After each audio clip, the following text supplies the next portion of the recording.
ఓం నమ శివాయ. బిలోపత్రం తెలుస్తూ ఉంది కదా, ఇది ఇటువైపు ఉంటే ధనము ఐశ్వర్యం అంటారు. అలాగే ఇటువైపు ఉంటే వెనక భాగం కనుక ఉంటే కనుక మోక్షము.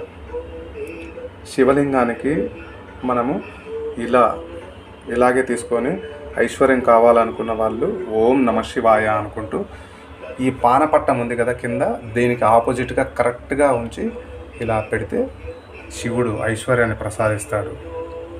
ఓం నమ శివాయ. ఇంకో పత్రం కూడా శివుడికి ఇలాగే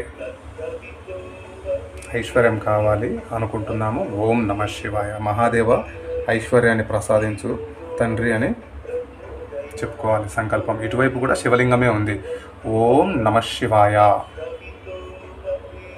ఓం నమ శివాయ. త్రిదళం